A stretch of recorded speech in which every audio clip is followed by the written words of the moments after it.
എത്തിയോ? ഞാൻ കരുതി പിന്നെയും മുങ്ങി. എവിടെ മുങ്ങിയാലും എന്റെ വസുമതി ഇവിടെ ഉള്ളിടത്തോളം കാലം ഞാൻ ഇവിടെ തന്നെ പൊങ്ങും. ഇതെന്താ നെറ്റിയിലും താടിയിലും ഒക്കെ?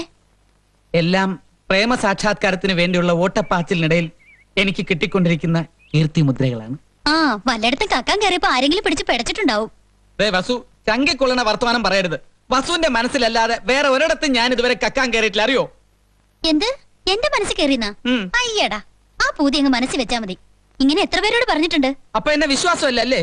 പൂയില്ലിക്കാരനല്ലേ? പൂയില്ലയോ? വേണ്ട, പാവത്തൊന്നും കാണിക്കണ്ട. അസുര ജന്മല്ലേ. ഉള്ളിലിരിപ്പ് എന്താന്ന് എനിക്കറിയാം. എന്റെ ഉള്ളിൽ ഒരു ചിന്ത ഇരിപ്പുള്ളൂ, നമ്മുടെ കല്യാണം. ഇത് കണ്ടോ, ഞാൻ വസുവിന് വേണ്ടി വാങ്ങിയതാ, മെയ്ഡ് ഇൻ ഇന്ത്യ. 4 ആളെ വിളിച്ചുകൂട്ടി നിശ്ചയം നടത്താൻ ഒരു സ്വർണ്ണ മോതിരം വാങ്ങാനായിരുന്നു മോഹം.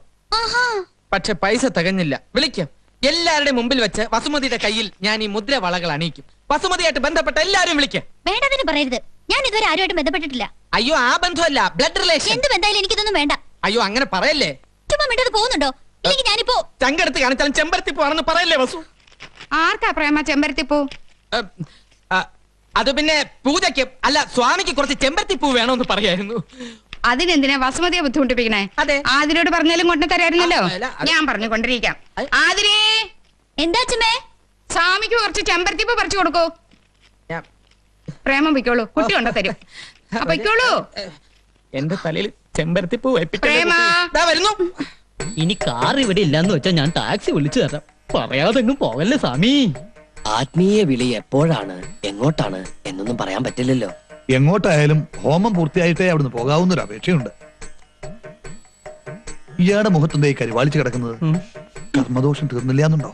നോം പറഞ്ഞിട്ടില്ലേ, പോയില്ലും തന്നെ. ഓ ശിവ ശിവ. മകളി പ്രിയ, ഇനി എന്റെ ക്ഷമയെ പരീക്ഷിക്കരുത്. എനിക്കിപ്പോ അറിയണം, എന്താണ് ഈ പൂല്യം?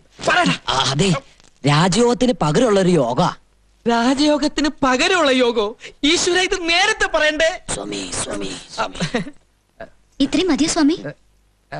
ഇത്രയും മതിയാവോ സ്വാമി? സ്വാമിയുടെ മുഖം കണ്ടറിയാം, മതിയാവില്ല, കുറച്ചുകൂടെ വേണ്ടി വരും. എന്ന് ഞാൻ ഇപ്പൊ കൊണ്ടുവരാം. ആർക്കായി ചെമ്പരത്തിപ്പൂ? ചെമ്പരത്തിപ്പൂ ഭ്രാന്തിന്റെ ചികിത്സയ്ക്ക് നല്ലതാണെന്ന പുതിയ കണ്ടുപിടുത്തം. ഇവിടെ ആർക്കാ ഭ്രാന്ത്? ഇപ്പൊ ആർക്കില്ല, നാളെ ആർക്കെങ്കിലും വന്നുകൂടുന്നില്ലല്ലോ. അതല്ലേ ഇവിടുത്തെ അവസ്ഥ. കൊണ്ട് കളഞ്ഞേക്കല്ലേ? കൊണ്ട് തലച്ചൂട്.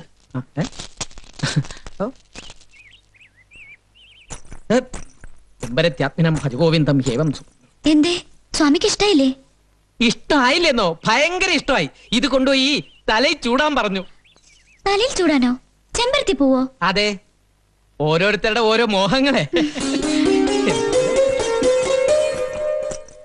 പൂയം തൊട്ടൊരു മൂന്നും കെട്ട, പൂയം തൊട്ടൊരു മൂന്നും കേട്ട മുതലഞ്ചേന ഹിതാരസ്ത്രയ.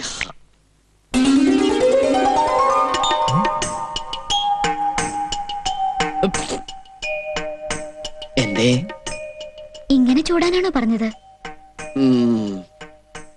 ഇഷ്ടായോ? എന്നാ ഞാൻ പൊയ്ക്കോട്ടെ. പാവം, വട്ടായെന്ന് തോന്നുന്നു.